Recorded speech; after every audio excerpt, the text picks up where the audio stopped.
All right, everybody, welcome back to Isyour6covered. Appreciate you showing up. We have X-Ring. We got a special guest tonight. We're going to have some fun. Before we do that, let's do some sponsors of tonight's channel is Vortex Optics. Get over to vortexoptics.com and find yourself something nice for sure. And we have dpgunworks.com. Get over there if you guys are looking for a custom laser beam rifle. Let me tell you, he builds a great one. He definitely builds a great one. He's actually out in the chat right now. Eagle Eye Shooting is his YouTube channel. But before we get going, I want to know who got first place. Andy Nelson got first place. Nicely done. Drew Bradley in second.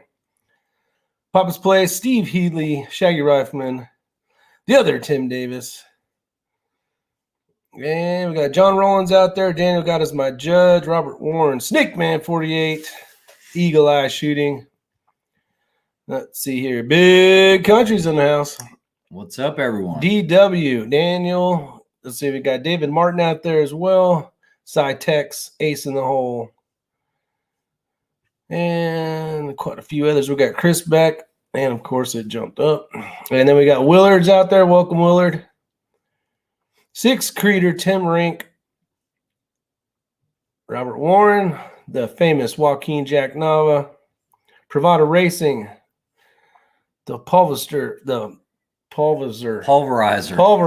Sorry, it's English. I don't do English. We got John Kreiderman, JT Holds, Barry Danick, and that's it for now. Let's get going. We're going to have some fun. Why don't you introduce your buddy, and we're going to get on here.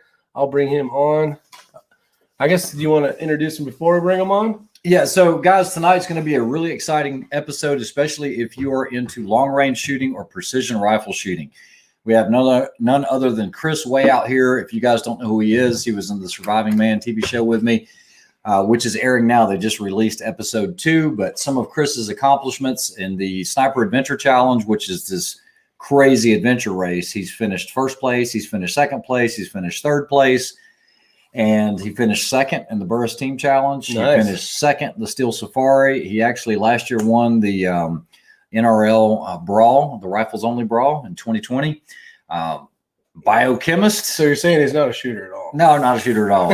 A pro shooter for XLR. He's also on the shooting team for Proof Research, nice. Armageddon Gear, and Capstone. You guys know, especially with the rimfire stuff, who Capstone is, where you can send your rifle off to get tunnel tested and all that. So we call him the cyborg because he's not human. He's not human. And he is also the owner of Kraft, which is what we're going to talk about tonight, which is kind of like a data-driven approach to getting better at precision rifle shooting. So yeah, and we actually went out and did those today. Yeah, we're going to talk all about that. Yeah. Let's go ahead and bring him in here. This is Chris. Drum roll. All right, welcome, Chris. Hey, everybody. What's happening? It's psyched to be here. I appreciate it. Excited to have you here. So real quick, I'm just going to jump into this. I'm going to let Chris kind of take over the reins and explain exactly what's going on. But basically, he has a website called riflecraft.com. Okay, it's with a K, riflecraft.com. He also has his own YouTube channel called The Craft. Yep. And there's a lot of really, really good information there, especially about wind data, things like that you can really learn from. But let's jump ahead a little bit into this Rifle Craft. I'm just going to segue straight into it. So basically, if you go to riflecraft.com, you can print out this simple target, okay? Nothing crazy here, just a target. And what he does is basically he has you shoot one shot standing, one shot kneeling, one shot sitting, and then one shot prone. Mm-hmm. Okay, so that's going to be 4 shots. You got to break position every time, okay? You can't, and I know you might say, well, you have to change positions, but you're going to do this 3 times. You're not just going to shoot 3 times standing. So we don't want you to do 3 standing. He doesn't want you to do then 3 sitting or then kneeling. And he's going to take all of that and you're going to input it on his site. You can just drag little targets and show where they impact. And then what it will do is it will look at your group. And I'm going to kind of say what I've got to say about this first, and we're going to have Chris explain or clear my misconceptions of this up. Rick and I did this today. Yeah. Now, Chris, is it not? I mean, it's true. You've got over 2,000 entries or submittals on targets, correct? That's right. That's right. With centerfire rifles. Correct. So today, Rick and I had just enough time to try to do this with rimfire, but there's not a lot of data on rimfire. So we were trying to kind of set a baseline or kind of talk to Chris, and we did it at 50 yards, and I submitted the target, and Chris was like, that's not going to work. You need to move it on back. Because what happened at 50 yards is everything was pretty much here in all these positions. Sorry, right there in the center. And there was one that was just outside. What we're trying to do is we're not trying to find out what your gun shoots. My understanding anyway. What we're trying to do is make the shoot. Or not when I say we, what Chris is trying to do. Why don't you just let him tell him? Yeah, because I want to see my take on this because I haven't talked to Chris about it, what I got from it. What did you get from it from shooting it? Matter of fact, here's your target. Let's go ahead and pull it up. Let's go. So here's my target. At 110 yards. 100 was 8, I think. 108. 108. And it was all good except for this one right here, in my mind. So when you go from standing to kneeling to sitting to prone, unless you were to write them down, you would never know what's what after you get done with a string at 12. Now, would it, like in my mind, I would think to do that same thing, Chris, but almost have 4 targets. And he's going to get into that. And he'll get into it, yeah. In my mind, so I can go, oh, man, I really sucked at this style shooting. Like maybe it was sitting, but I did okay, maybe standing and prone or something. I don't know how your data works, so that's the reason for it. And this is a good topic that's going to give a lot of people information. Hopefully they'll get over there and take the test, if you want to call it a test or whatever you call it. But I think, I don't know, it was fun to do. I didn't get information out of it. Of course, I haven't ran through the thing where it does all the other stuff, so I guess I should just be quiet and let you talk after he's done. Yeah, so basically, if you're like, well, what's this going to do for me? I mean, what is this going to show me? And I think there's a lot of things it can show, but the first takeaway is you can zero. And so based on 100 yards or 108 yards with Rick's target, that measures an 1.5-inch group at 108 yards because we're using a rimfire, okay? So we already know that we have established that baseline that in the prone position, the best he could do under today's conditions was about 1.5 inches. But then when you go over here to where he actually shot in the 12 different positions, this actually measured out to a 1.76 inches, okay? You have to remember, you're only going to be able to shoot as well as that platform is capable of, okay? If we were shooting center fire, you know, Rick can take Skittles out there and shoot a 1/4-inch group all day long and hold everything in prone and hold it in that orange. But what you need to realize, and this is the takeaway from it, is that if you're shooting an 1.5-inch gun, you can't count these two because he was trying to zero it out because we don't normally shoot at that distance. When he shot the 12, based on this data, there's only, what you have to remember, that is your MOA right here. So based on the 12 shots, and I want to talk about Kenny. You know, Kenny with Eagle Eye Precision just shot a long-range match this weekend. In his very first stage, they had an MOA target at 700, and I think it was like 97 yards or 787 yards. This is going to make you realize, because in a PRS match, you don't know if you're going to be standing, kneeling, sitting, prone. You don't know. You're going to be in some awkward position. This isn't bench rest. But based on that, he has a 1 in 6 chance, based on what I see here, because there's only 2 shots in that MOA size, that if he were shooting this rifle, being Rick, let's pretend this is a center fire.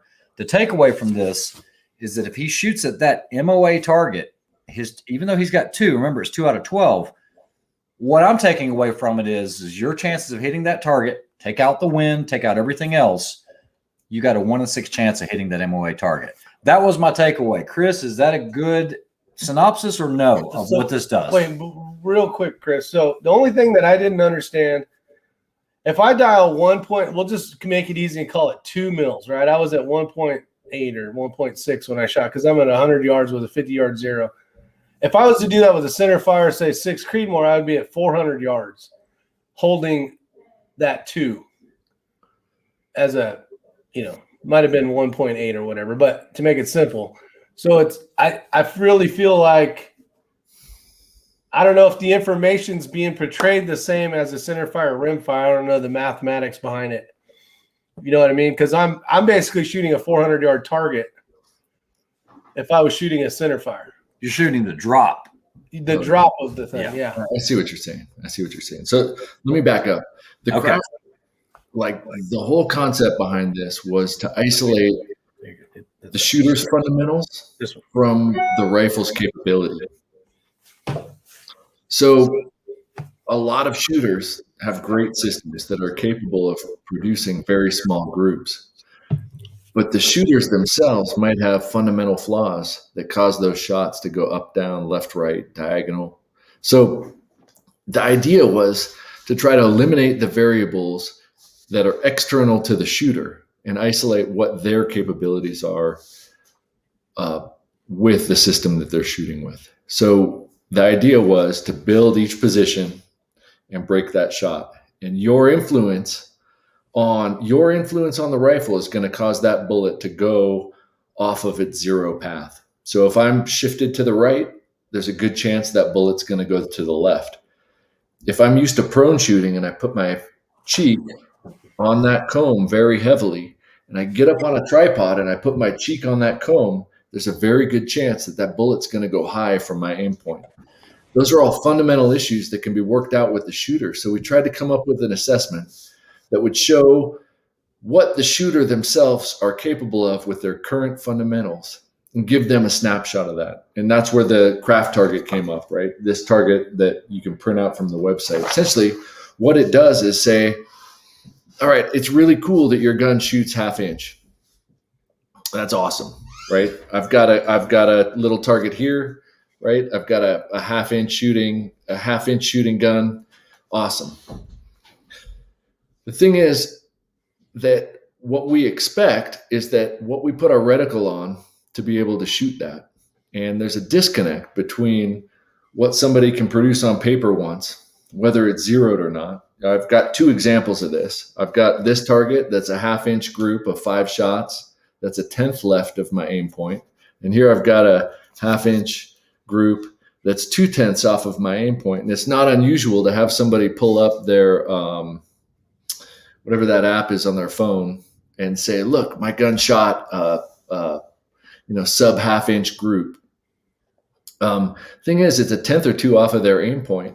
And when that expands, because angular measurement, because of these things being linear, you're talking about potentially missing targets out at distance based on your zero being off or your fundamentals being off. So instead of thinking about the size of the group that you shoot, what we're doing is assessing the size of all of the sum of your impacts from your aim point. So I'm just going to take this target here and I'm going to very, very loosely draw the target that we just saw, that you guys shot. And I'm going to say that,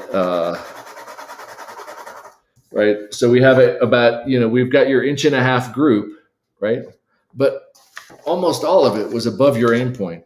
So if you were shooting at a 1 MOA target, right, very small percentage is going to actually potentially be able to impact a 2 MOA target, still a very small amount. So being able to bring your capabilities as a shooter towards your center requires fundamental work on those positions so that the unknown becomes much more predictable. And if you could center that group around your aim point, then you can work to bring that group to being smaller. And I think that has helped a lot of shooters in their particular disciplines achieve very good results. And so we put this out as the Kraft Challenge on YouTube and Instagram, and a lot of shooters have been training using this. We've got 5 separate shooters that have trophied at PRS matches. We've got, in addition to me, because I've kind of focused less on competition and more on kind of understanding what goes into shooting. But we do have, in the last year, 5 shooters that have trophied at PRS. We've got hunters that have been more successful at being able to determine whether what they're going to shoot at is something that they'll actually hit or not, and then be able to get closer and adjust their expectations accordingly. And then we've got military and law enforcement people that are looking at it and trying to use it to make assessments for being able to raise your hit percentage on the targets that you shoot at, because it's not just an issue of how big is your group, but how far from your aim point is your group based on your fundamental, your current rifle fundamentals of marksmanship. And then we go from there, we work towards bringing them back to center. Now, Riflecraft is totally free. So you can print out these targets and you can log your targets on the website for free, and it'll actually keep a chart of your particular baseline targets and your stress tests. Now, for $20 a month, we add analytics to help you, to encourage you back towards bringing your fundamentals to center. Some people, and I fully fall into this category, I like to do things on my own. And so we provide you with the tools to record your marksmanship for free. But if you want help for $20 a month, what it does is on your shooter card, it'll offer you suggestions on how to bring your shots back towards center.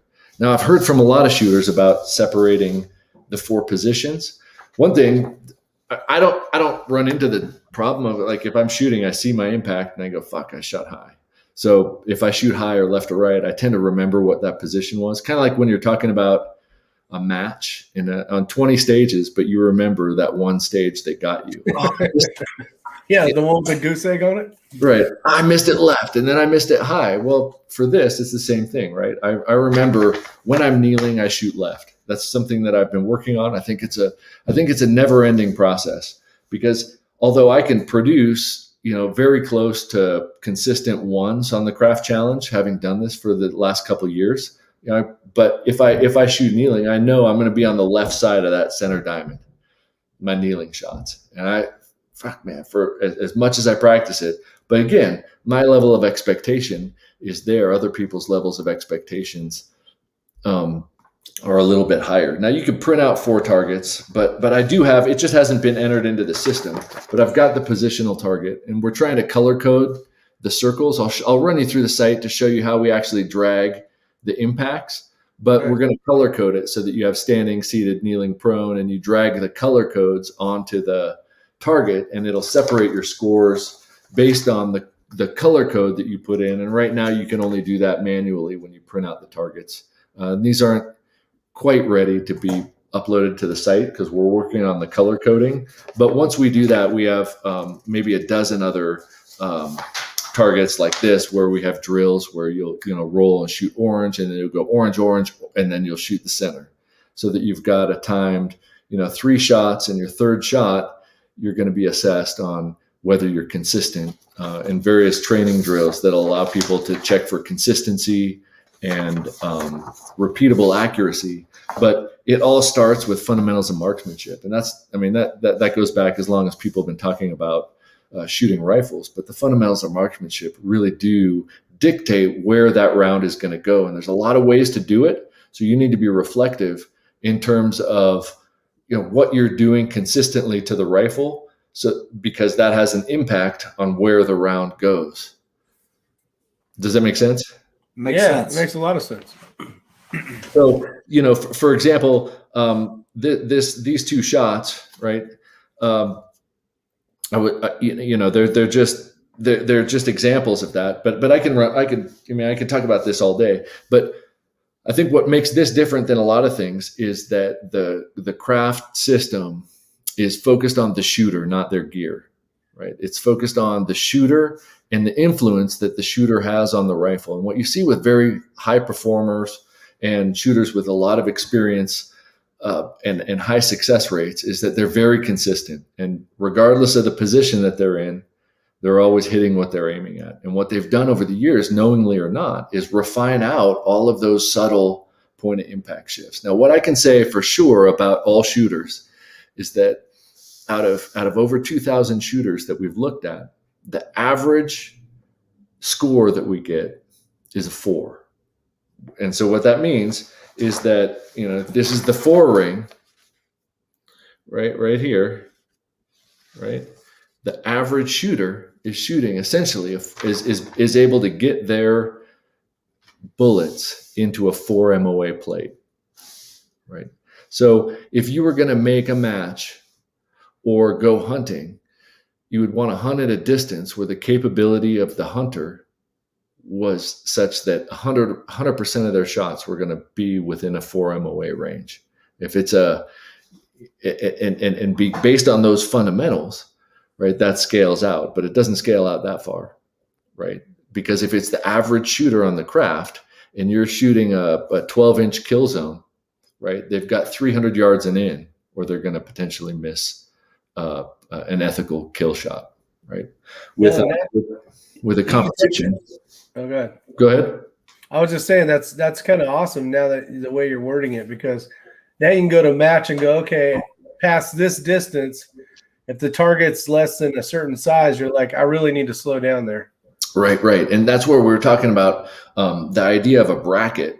So, when you look at your reticle, I have a little board that I had made a video on before, but if you have your Kraft shooter number and you mill that, the target that you have there, if you kept it at 100 and you look through your reticle and you saw, okay, my bracket's 1 mil. Any target less than 1 mil, you've got a chance of missing. Now, when you look at something, because it's linear, if that target is smaller than 1 mil, you've got to make a decision, right? Potentially not hitting it or wounding it, taking the miss, or bounding to get closer until that target is bigger than that 1 mil bracket, right? Now, within that, you've got your win holds and your win calls and so on and so forth. But if you really want to have a 100% hit rate, you've got to shoot within your shooter bracket, not necessarily say, I've got a 1/2-inch load, which means that I can shoot out, to a mile and hunt a deer, because that's not realistic, right? Yeah. Well, my gun can, but I can't, right? I can't do that, but my rifle could. But you start bringing in the environmental issues of distance, and that's why we shoot this at 100 with center fire, because we want to eliminate wind and environmental variables and just say, like, fundamentally, if you can shoot an inch at 100, then you can shoot 10 inches at 1,000. If all else works. If you don't shoot 10 inches at 1,000, it's not your fundamentals. It's your wind calling, your dope, something or other. But you got to start with your baseline capabilities first, because if you don't take care of your baseline, everything else, you're just guessing, right? And correct. And so the funny part is, if let's say you take a 2 MOA shooter, and that 2 MOA shooter is shooting at a 2 MOA target at distance where there's going to be a little bit of wind, right? So they shoot and they miss off the left. So they make that adjustment and they miss off the right. Well, statistically, that was really likely to happen, right? Because their bracket's filling up the entire target. And the wind may have shifted it a little bit this way, but they made too big of a correction. And statistically speaking, they shifted their group or their shooter number, they moved it off the target. Right? So based on your characteristics, you'll know the corrections that you need to make a correction, and not just ask the peanut gallery for a wind call or a dope call or so on and so forth. And I think that when it's very humbling and it hurts a lot of feelings. But if you start with this and you kind of scrape away a little bit of your ego and you say, I need to work on my fundamentals. And if I expect to shoot a 1 MOA target, then I damn well better be able to shoot a 1-inch target here consistently from any position. Because you run around the corner and you don't know the position you're going to be shooting from. You're not going to say, oh, I always shoot left kneeling, or I always shoot high standing. You're going to take the shot. So you want to try to bring your fundamentals in so that they're consistently smaller and smaller. And the more you do that, then the more you can believe the bullet at a distance that the wind is doing what it is. But if your fundamentals are 4 inches and you're shooting at a 2-inch target, well, statistically, you're going to miss a lot anyway, and it's not the wind, right? All I know is I need to try this with a center fire rifle just to see. Yeah. I haven't done it with a rimfire. I'm just going 100 yards.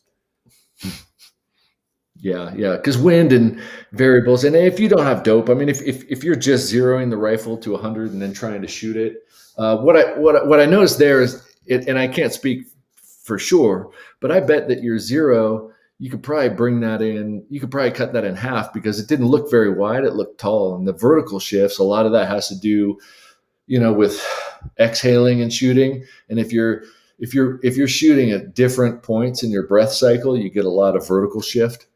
And then some people, depending on the interthoracic pressure there, you can get a lot of heartbeat going into it. But that vertical shift, your group was not wide, right? Your zero shift, your zero group was about 1/2 inch wide and about 1 inch tall, right? 1.5 inches tall and about 1/2 inch wide. Yeah, that's the one. But remember, with centerfire, you're looking at, we're not shooting the most premium ammunition. Say vertical But even, dispersion. this is as good as it's going to get with the rimfire. Yeah. For that, you're seeing the vertical stringing there, but you're also seeing it there when you get into the positional. You're right. It's not that wide. The other thing, is this a correct statement? The shooter number that you're assigned is essentially your expected MOA. So if I come up and let's say I'm at 2.2, then 2.2 minutes of angle should be my expectation as the best I can possibly do on a target, because we're taking away wind. We're taking away all the other stuff, the environmentals, because, maybe your dope card says it's, 5 mils at 700 yards, but it's really 4.8 or 5.2 because environmentals. Now you've got even that added. So this is the best number. Right. That's what's confusing about the rimfire stuff for me. Yeah, but so I'm not in law enforcement, and I rarely imagine being in those kinds of scenarios. But imagine knowing your bracket and having a sight picture and saying, I know I can't take this shot reliably, and you only get to that place by doing it over and over again and understanding your particular capabilities. And doing this over and over again, you get a really good quantifiable number of your kind of absolute capabilities. And sometimes at a match, they're testing levels of ability that are a little bit higher than ours, but you can still go to a match and say, holy crap, I shot at, 50 targets, and these are my hit rates. And here's the target sizes and brackets, and my win call is getting better, and so on and so forth. But you can take that data and say, okay, the low hanging fruit for me is getting better at win calling, getting in and out of positions, knowing, the efficient, but if you can't fundamentally shoot the target that you're shooting at, I think that at a competition that's perfectly acceptable, but you also have to understand that you're going into a match knowing that the best you could possibly shoot is a 75%. And so then you need to kind of scratch off all of the results of every other shooter and say, at best, this is my capability. They give you your matchbook and they say, okay, you're shooting a 10-inch plate at 600 yards. And you go, okay, well, odds are 2 of my shots are going to go off plate, even with a perfect win call. So, so you're kind of going into it knowing your expectations, and you try your best, but then you don't get so down on yourself in terms of, how it turned out. You say, oh, the winner shot a 98% and you shot a 60. But if a 60 is pretty good for you, then fuck yeah. You got to get back and get behind the rifle and train those fundamentals, because without good fundamentals, everything else is just a guess, or you're relying on, a lot of other stuff. And you can buy your way up a little bit at first. You can buy yourself a heavier rifle and a plate and a, fancy, something or other. But at some point you're going to hit a ceiling with what you can shoot, being consistent all the time. Right. And one thing I know, that I admire about Ray is he could pick up any weapon system and shoot it at a very, very high proficiency level. And he didn't just, play Call of Duty and get to be good at that. He put That's where it came from. That's all it. the reps, right? Chris, And one of the things I like about Thanks, Chris. the Kraft, the series that you're talking about, is not only is it about fundamentals of shooters, I think I like it as a gear test. So I try a game changer bag, and then I try a tater tot, and I'm getting, and there's obviously different fills and stuff like that, but I shot off of his bag and I'm like, man, I really wish I had my tater tot. Just more, you know what I mean? It's stuff that you're familiar with. And I'm like, actually, this would be really cool because you could do the exact same thing and run different gear. You could even run, different bipods. You could do whatever the heck you want. And it's going to tell you what's working best for you. Yeah, real quick. It's not timed, guys. You can take as much time as you want. He has a stress test that does have a time element to it. And I do want to answer one question because there was a bunch of questions that came up. You shoot one standing, it is supported. So today you can use a tripod. We had a cattle gate and we just threw a bag up there. But just like what Rick's talking about, once you've run the test a few times and entered it, you can see what different bags make different results, if any. It's a good way to do it. So you take your time with it. You're just shooting 12 rounds. That's it. And I think Chris is actually going to have the ability here. He's going to take you to his website and kind of walk you through the steps. And we'll do a screen share on that. Chris, let's do that. But before we do that, I have this last year, I've kind of removed myself from competition. I've gone to some competitions just to screw around, but I haven't been training for it. I've been kind of gathering a bigger knowledge base for Assassin's Way. And every aspect of shooting, I've done that exact same test. I put out these targets. I'll put 12 of them up on a board and I'll grab 3 bags and I'll go, shoot with the 3 bags. And afterwards I'll look and say, okay, what was it about these bags that made these groups different? And can I train it out, or is it an issue with, weight or fill or something or other? And with this tripod and with this leveling base and this brake and this scope, and I've basically spent the last year shooting a lot of rounds just doing very, very basic tests using the Rifle Kraft targets and the analytics on the website to say which one really is better for my particular applications. And you can't just go to the peanut gallery and say, what do you use? Because a lot of people aren't going out and testing it in the conditions that we're testing it. And I found myself adding to the list of things to test rather than just saying, okay, I tested this, we're good. I could probably do this for the next 10 years and still have because I'm noticing like data variability. I've started to get so good with my fundamental shooting that I'm starting to actually see environmental effects on where the bullet goes, different barrels in their BC. Believe it or not, like shooting 1,000 east and west, I can notice that there's a tenth or two difference in the vertical impact of the bullets. And before I would have said that's bullshit, but I feel like I'll shoot at 100, I'll do my test, I'll shoot at 1,000, I'll shoot at 1,000, I'll go back to 100 and do my test, and I'm producing groups less than an inch, followed doing the test, and then groups that are less than an inch. And I say, like, holy fuck, like this stuff really does matter, or this stuff doesn't matter. And a lot of it I haven't made videos on because I suck at editing videos. But man, I've tested carbon barrels, bull barrels, thin barrels, thick barrels, different scopes, different bullets, different loading techniques. Probably a dozen different bags, plates, weights of rifles, and a lot of the kind of commonly accepted beliefs about what works doesn't work the way that I interpreted it when I first heard it. Right. I actually shoot my best with an 11-pound rifle, 11-pound 6.5 Creedmoor. I can outshoot my 6BR competition gun because it's balanced perfect.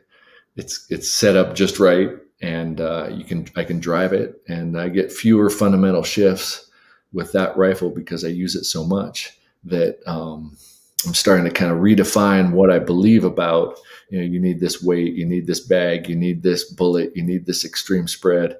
It all boils down to what's your application and how good are your fundamentals, right? Fundamentals are everything. And if you go to a training class with all the best instructors, they hammer down on fundamentals. And it's been enlightening to see, wow, this person's been teaching advanced rifle to all the best shooters for 30 years, and they still teach fundamentals. And that's still the number one thing that all shooters need to work on, I think, is their shooting fundamentals. Just and saying and being honest with yourself and saying, wow, my zero's good, but my kneeling sucks. I'm going to devote some time towards kneeling till I can bring that back towards center, because there's no way you're going to get up in some random position at a random on the, all right, you got 30 seconds to shoot and you're going to go, I always shoot 2/10 kneeling. fuck that. Like, it's not going to happen, right? You need to train yourself into that zone. See, and that's what I was just going to ask you, because I thought it was pretty impressive that when you said, well, when I go to a kneeling position, I'm aiming, or I'm impacting a little left. Yeah. My question was going to be, do you aim a little more right while you're kneeling, or you're just, are you thinking of it as positioning on a stock or breathing, or like, where are you trying to fine tweak? Well, so what I do is it's a shot process. And I think that, a lot of shooters have it, but like a methodical, this is what I do. So, I mean, I don't, obviously I don't believe in like secrets or anything like that. And I can't bring a gun on YouTube, but I'll use a beer. And, so what I work on is consistency. So depending on the position, I've got the targets in my eyes. And so what I go through is target. I got to see the target with my eyes, and I kind of square myself off to it. And then I think position, and at a competition, they tell you what the position is, right? You're going to shoot kneeling off of this bar or this rock or whatever. But what if you don't? So you pull out your tripod, or it's the hood of a car, or you know what I'm saying? Like, I'm looking at the target. What's my firing position? This is my firing position. So I get behind, I put the rifle on the bag, and it's pointed towards the rifle. And then I do like this weird chin index where I put the chin against the buttstock of the rifle, the comb, and then I drive it into my collarbone, right? Because I shoot with the rifle on my collarbone right here. And I'm still looking at the target over the turrets, right? And then I've got the position built, and I'm looking at my target, and then I get sight picture, drop down into my sight picture, right? And then when I check my dope, because I could see my turrets. So check my dope, right? Dial, click, click, click. If I'm going to dial wind or not, some people do, some people don't, blah, blah, blah. And then I get on my bolt, depending on the position where I'm putting my support hand. And when I'm going to shoot, right, I start like my firing sequence. I inhale, shut the bolt, exhale. And if my reticle doesn't move, I'm pretty used to having a stable enough position where the reticle's not doing this kind of stuff. I mean, I'd be willing to say that more often than not, the reticle's not moving. Then I start my 90-degree trigger pull. And I start my 90-degree trigger pull. And then when it hasn't moved and I feel the wall, I have a 2-stage trigger, I feel the wall, and then I shoot. I follow through, I see my impact, or I see, miss or whatever it is. And then if I'm going to shoot again, I inhale on the bolt lift and then shoot again. And that's consistent in any position. So, but it wasn't 2 years ago, and I've been working on that. But I can get in any position on any piece of barricade, and I do the exact same thing. And my bullets go in an inch. Basically, like I feel like now I could produce a 1-inch group from any position on command at 100. I'm going to ask you a question. I'm going to tell on you here for just a second. Yeah. You pull the trigger with your middle finger, don't you? I do. Yeah. You work the bolt with your index And thumb. No, it was more index, top of your index. Yeah. So is that something that you've always done, or is this something that this data has driven you to do? Well, I did do an extensive amount of testing. And in fact, I've been continuing to test the difference between them. I shoot a pistol with my index and a carbine with my index. And I do the Kraft challenge with the carbine and the pistol. And when we were going to Surviving Man, I spent 4 weeks, I had knee surgery, so I couldn't really exercise. So I spent those 4 weeks doing the Kraft data stuff with the pistol and the carbine, knowing we were going to shoot pistol and carbine. And I think it paid off. With the bolt gun, I've had some injuries to my shoulder and neck. And I don't know if you could tell, but like I've got like these tremors. I climb a lot of rocks, and they're not tremors, like it's no big deal, but my index finger of the 4 fingers is the weakest because of an accident that I had. And so it's less sensitive. And I was screwing around with Frank Galley one day, and I couldn't cycling the bolts are great. And then I got on a Accuracy International, and I'm not fluent with Accuracy International like I am like a Lone Peak action or an Impact Precision action. And cycling the bolt, I'd noticed that I'd throw up my rifle on whatever it was on a bag. And if I put my hand on the bag and cycle the bolt, I'd lose my sight picture. Yeah, the rifle can't. Yeah. Right. And I thought, how the fuck do you like keep your sight picture and cycle the bolt? And I couldn't do it. And I thought, wow, I feel really kind of clumsy. And so I put my arm up against the bag and I put my thumb on the back of the bolt and I cycled it like this, and I didn't lose my sight picture. And I thought, wow, like that's pretty cool. So at first I started to cycle it with my thumb on the back of the bolt normally. And then I noticed that it was just faster because I could just shoot like that. So my hand never really, I mean, if I do my dials, and I've been working on doing my dials with my left hand, like when I'm on. But if I cycle my bolt, I don't lose my sight picture. And when I close the bolt, I can shoot without having to move my hand down and then get a 90-degree trigger pull and shoot. So I just kind of got in the habit of doing that, because if I cycle the bolt quickly, I don't lose my sight picture on a weird thing. And it doesn't happen on my normal bolt guns, but if I'm using an AI, for some reason, it's a harder bolt lift, and that 60 degree, typically with any of your 60 degrees, it's a harder start, and you will shift the rifle to the left. Yeah, and I thought, I felt like a caveman. But as soon as I got that bolt with my thumb, and there's a video that Frank put on his Instagram or on Sniper's Hide. When I figured that out and I was running his bolt, I didn't lose my sight picture at all. You know, I wasn't moving more than, half a mil in any direction. And I thought, okay, cool. Now I can shoot this gun, because now I'm not losing my sight picture and being like, where the fuck's the target? And then shoot. And then, going back and forth.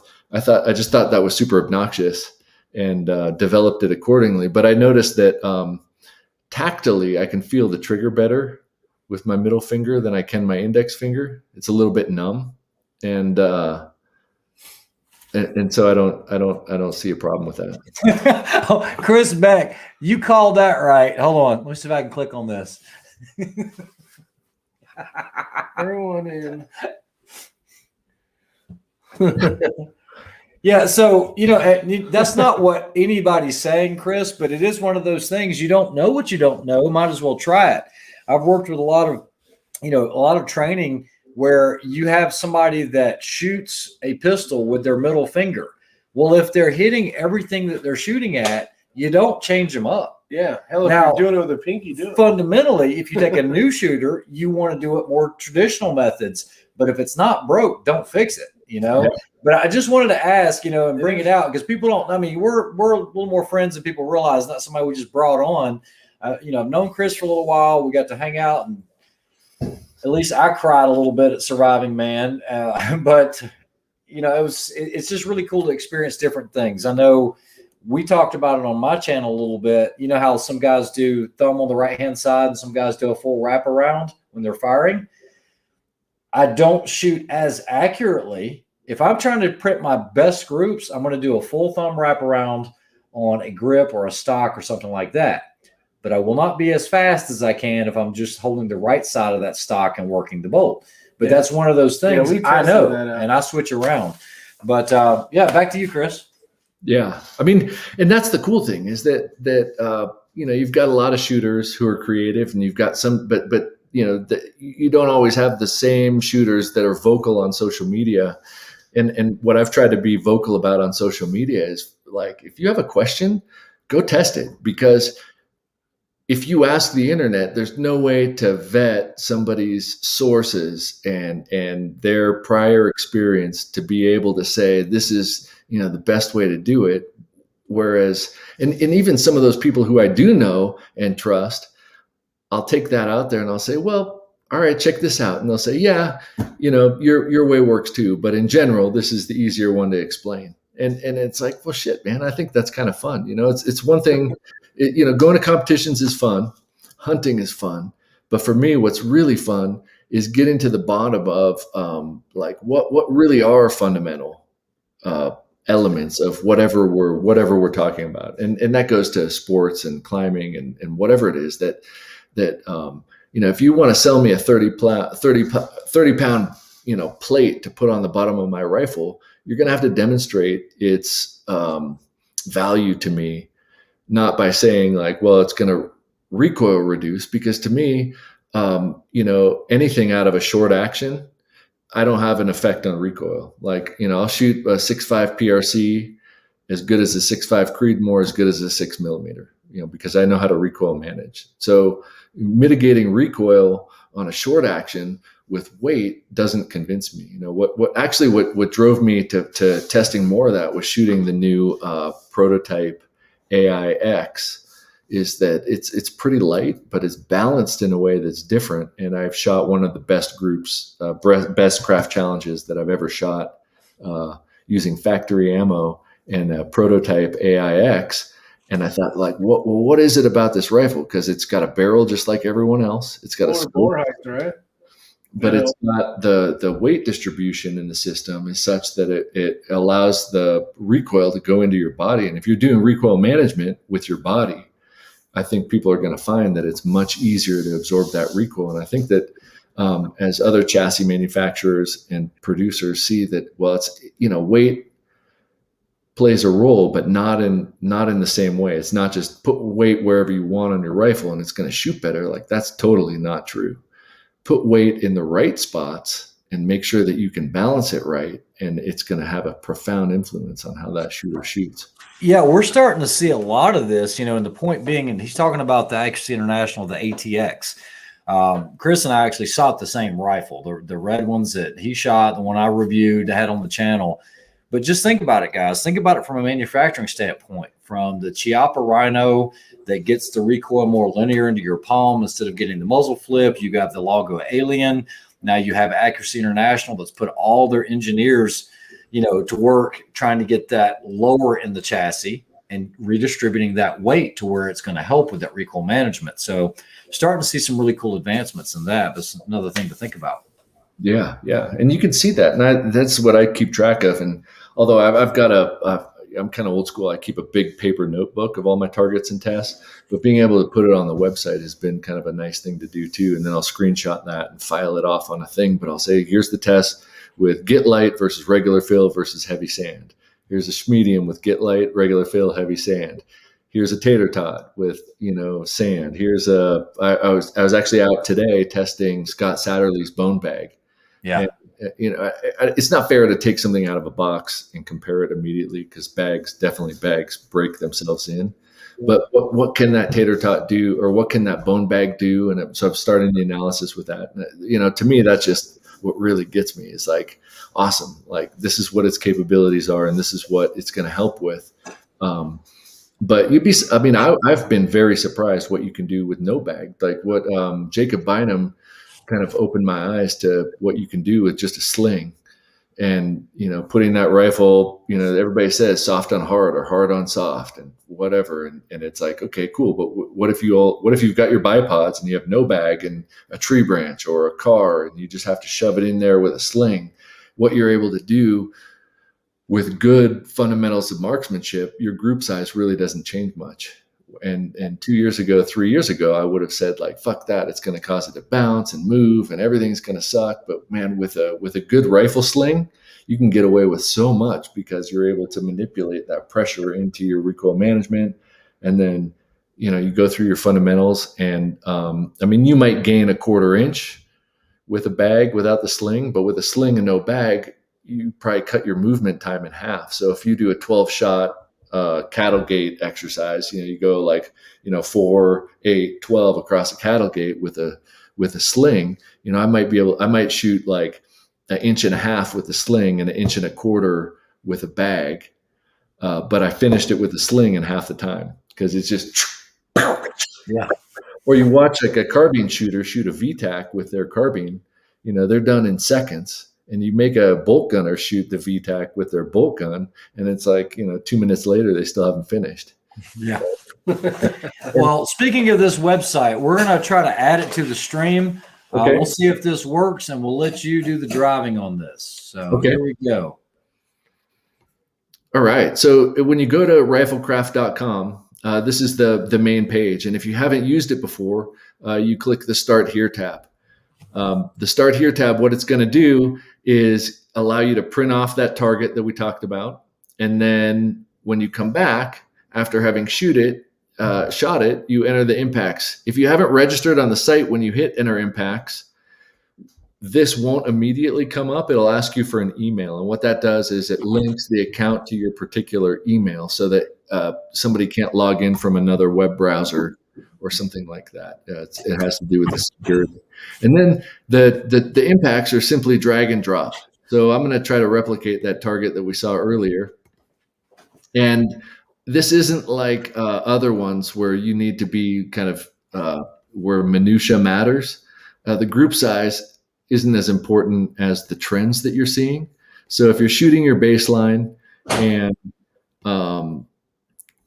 these are the, whether it was here or here or here isn't gonna matter as much as the overall trends. And then you submit your target. Now this particular one, because it's set up to my email, chrisrway@gmail, this shows you what you would see if you were a paid subscriber.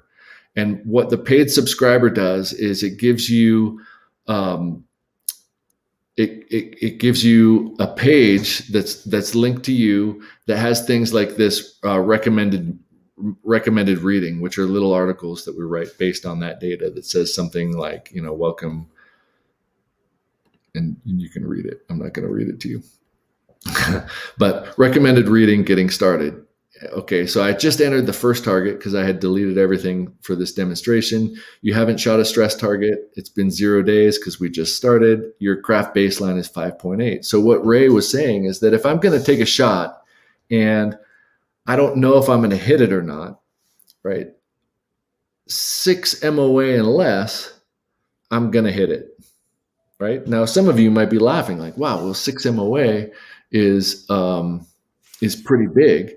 But we're talking about trying to make a realistic 100% prediction based on the data that we provided. And this is only 12 shots. But if you look back at the target, which we will here in a minute, all of the impacts are above center. So regardless of the group size, right? So if it's a 6 MOA target, then we're looking at about a 3-inch group. That 3-inch group, somebody would say, yeah, but I shot 3 MOA, but it was 3 MOA high of your aim point. I think that's very, very important. And then we've got this spider chart that talks about the group size, right? So here it says, well, it was 1.68 MOA in terms of the actual group size. There were 3 shots that were outside of the group. And sometimes that means what people would call flyers or jerking the trigger, or it could be that there were 3 from a position that you're less worked at and that they didn't actually group up. And then it measures horizontal shift, right? Left and right. And then it measures vertical shift.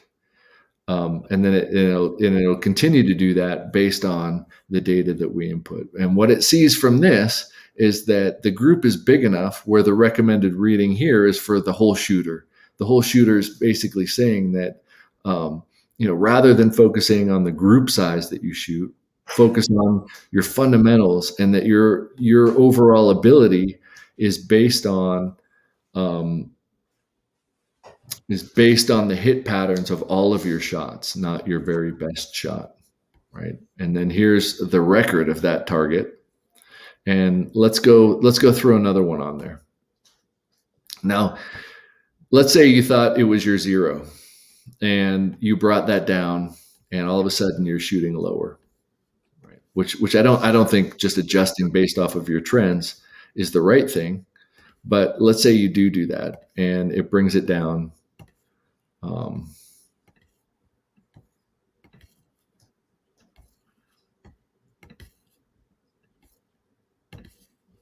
All right, so you enter this. The cool thing about having more than one target is now it's saying, okay, well now your baseline Kraft number is coming down, right? Saying, okay, you're getting better.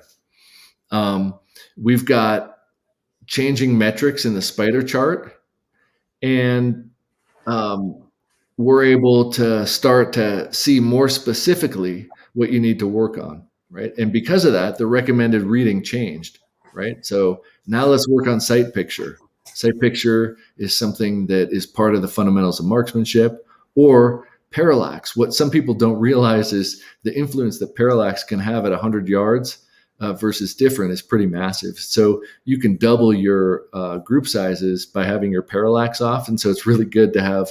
So what this noticed is, wow, your group is pretty good and it's fairly concentric. Let's have you double check that parallax isn't an issue. And I've made the mistake of going to the range and not checking parallax and shooting and thinking, wow, that was bigger than expected. And then I do the parallax check with my scope, whereas I bring it into focus and then I wiggle my head left and right and up and down.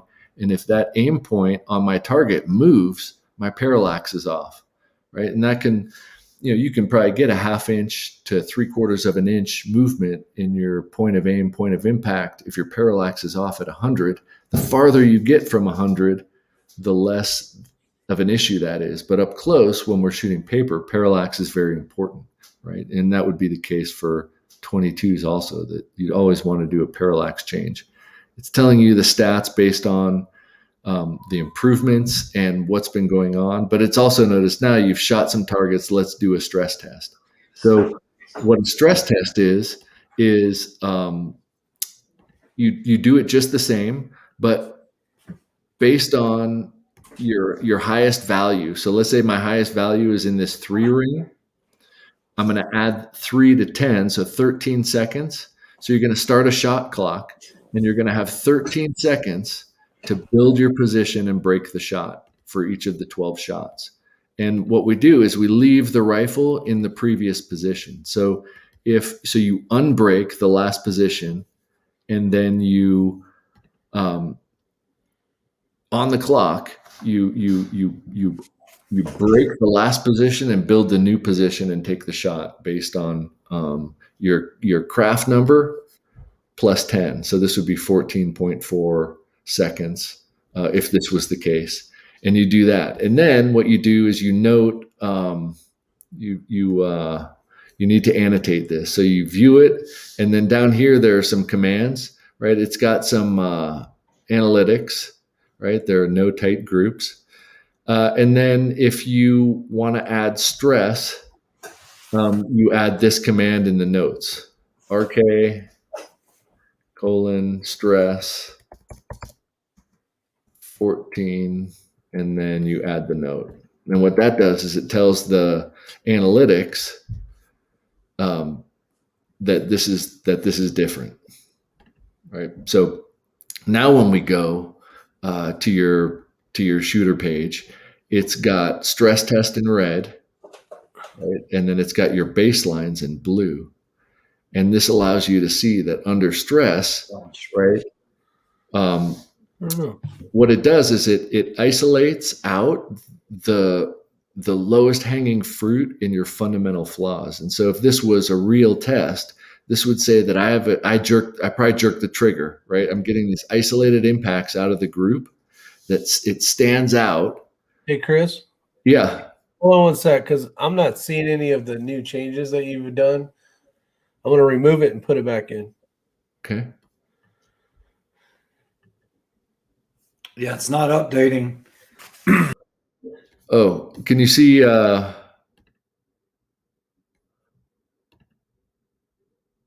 opened a second window for me. Can you see that now with the red and blue?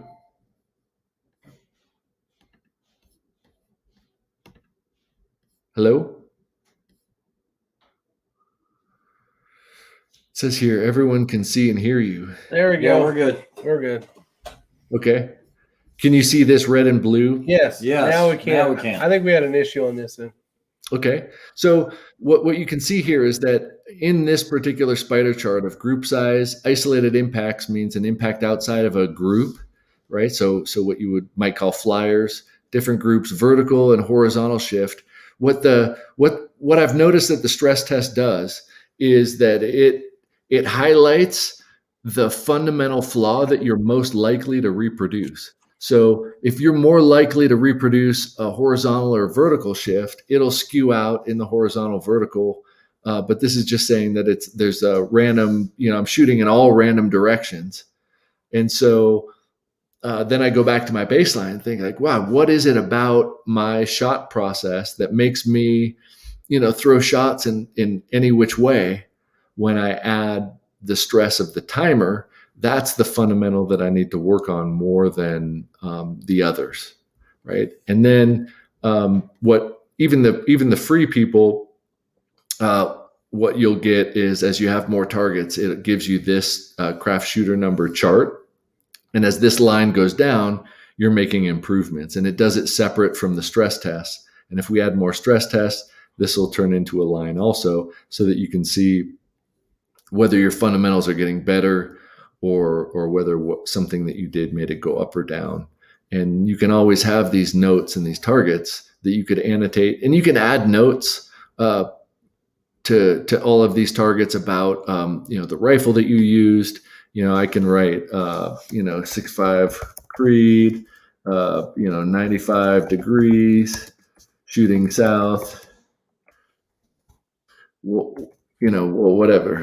south. And so you can add notes that aren't necessarily part of the tracking, but it'll keep track of that for you. So now you've basically got this shooter diary for all of your range days that allows you to track it for free. But if you want those analytics, like the tips based on your spider chart and the data that you're presented, that's the subscription level, is to say, like, you've got, if this was your trend, it would add these two things to it, and it shuffles them based on your particular targets. And there may be a dozen for each fundamental flaw that it will rotate through, but every time you add a target, it'll reassess that. For the people that are free, this is what they have. It's just this portion of the screen. But the subscription part offers analytics and tips that might help them make improvements faster if they're not willing to go, out there and just do the experiments on their own.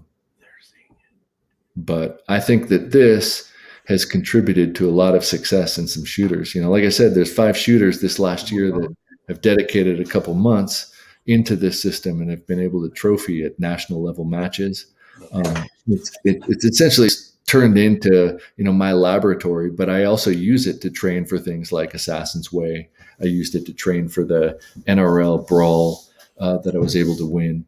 And every time I do something, I base all of the performance on where are we now, and what are my expectations, where we're going, and does it meet that need, or do I need to raise my level up a little bit? Because if we're shooting 8 MOA targets and I'm consistently shooting 4 MOA, like when I did this with my carbine, I would run, I would get my heart rate up, I would move around and get my heart rate up, and then I would shoot. And if I was always getting it on paper, I thought, okay, well that, if we're shooting body size targets, my shooting's good enough, for this. Yeah. And if I'm shooting my pistol groups consistently and I've got good reset and I've got good sight picture and I'm able to transition targets, my shooting's good enough.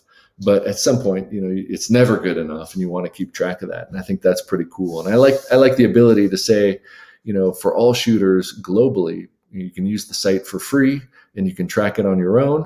But if you want help, there's a small subscription fee, but a lot of that just goes into maintaining the website, essentially, because websites they're not free. And Bob, the guy that helps do the programming, he's always, in there messing with code and trying to come up with better ways to do things. And so, to support the site and to support continuing to do it, we decided it was probably worth having a subscription, because there's no way we could pay for it going forward forever, but we didn't want to charge too much. But what I can say is that it works, but you have to put in the time, right? There's no magic trick. It's all rifle fundamentals, but keeping track of the right fundamentals is what leads to progress, and throwing out the ones that you thought, if you do something one way and then you do something else and there's no change, like that variable you're testing might not be important.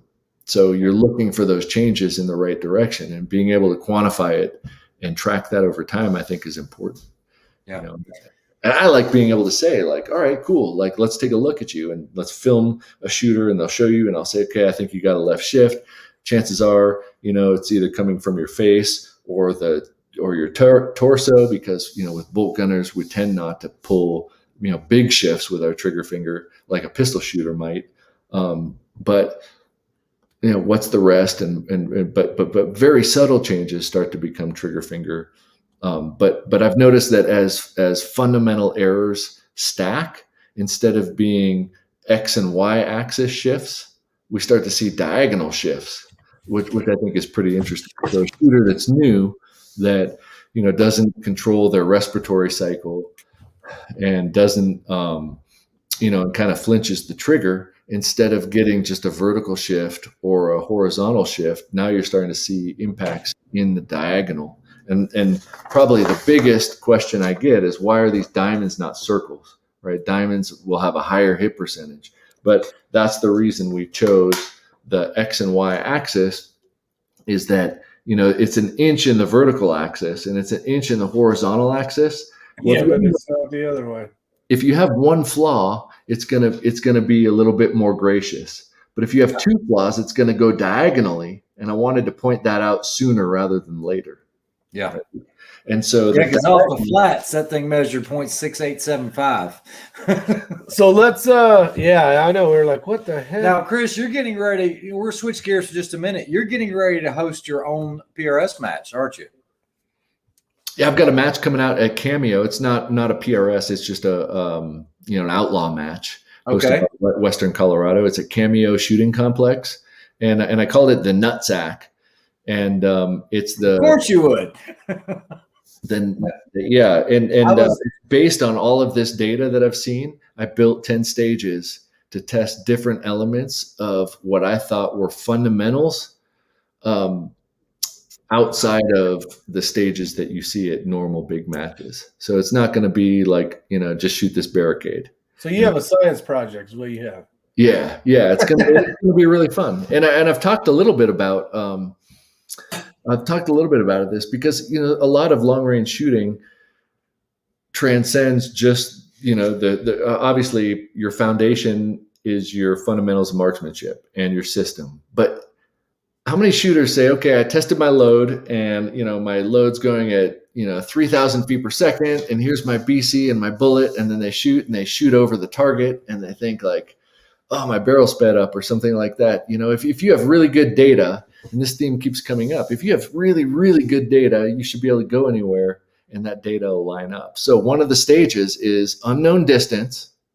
There's going to be 3 targets at unknown distances. They're not going to be standard shapes, so you won't be able to mill them. I won't tell you how big they are. They won't be that far. Nothing's. You can tell us. There's no one's here listening. Yeah, these won't be past 800 yards, but you're going to shoot it. Right? You can shoot the dirt. You got 12 rounds, and you're just shooting at 3 targets. You're going to walk your rounds in, and then give me the range of the target based on your data. Because if your data's good, you should be able to tell me plus or minus 10 yards how far away that target is. Does that make sense? Okay, so there's 3 targets. It's going to be a big target. Like, imagine, a man. No, but I fire one, my reticle's saying that I'm 1.5 miles low. So now I come it, and let's say you're holding up and you hit it at 1.5 miles. You should be able to tell me what the yardage is, right? If your data is good. Is that going to be part of your scoring for that stage? Or is it just hitting the 3 steals? No, it's based on accuracy of the yardage. Oh, gotcha. So the real hit is when I say it was 525 yards. Right. You could shoot a rock next to it, but as long as you tell me the yardage correctly, then if you're within 10 yards, you get 3 points. Within 20 yards, you get 2 points. 30 yards, 1 point, and beyond that, you get a 0 for that target. Now, that's a pretty cool twist there. I like that. Because if you have good fundamentals, you should be able to walk in on a target in 3 shots. And if you shoot it, now again, if it's a 6-foot target, if it's 6 feet tall and 4 feet wide, you want to make sure that you know where your point of aim and point of impact was, because, just hitting the bottom of it, aiming at the top, you're going to be off. Yeah. Right. So you need to understand what goes into making a good shot. But I feel like things like that aren't really they're kind of discussed because people say, okay, is your data good? Great. You put it in your Kestrel and then you just trust it and you shoot. Well, if you trust it, then the reverse should work, right? Or think about it, a team match. We can't range, but I did this with Andy when we got second place at Burris. I would get shooting before we could find all the targets. So I would shoot. And, I'd say, okay, that first target's at 380 yards. And I would just write down 380 yards based on I hit it holding, 1.5 mils or, whatever it was. And I would say, okay, 2 miles an hour wind, 380 yards. And I'd shoot the next one. Bang. Okay, that's 640 yards. And he's looking for the other ones. And I wrote down my distance based on what I held. And he was able to hit those targets. Holy crap, that is completely not the way I've ran that. Yeah. So, but we were able to get it done really fast, in there. And at least we had the data. And if we had time, I could confirm the distance afterwards. But I got my impacts with no range. And so all the stages that we shot, I usually just shot the first 3 targets and then wrote down what I hit them with. And then we went to finding, the other 3 targets.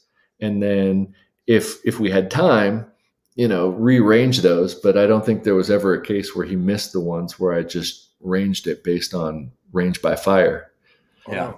Because my data was good and I trusted my dope sheet and I was able to say like, all right, cool. I held whatever and I impacted it. But if your data is not good, then do well. Right. But, and there's a lot of scenarios where if you're out there with your buddy, and you could take a shot with a carbine and get him the data and then he takes a shot, there's some advantage to knowing that your data is that good and how your reticle works and all the ballistics involved with that. So one of the stages is going to be, you tell me the range based on your fire. Yeah. So you got to have a good dope card and then you tell me the range. And, there's the time hacks are going to be very generous, like super generous, like there shouldn't be any stress. Are you doing is it a ruck style match? No. But at Cameo, you could have a freaking badass ruck match. Yes, you could. I It's visited fundamentals.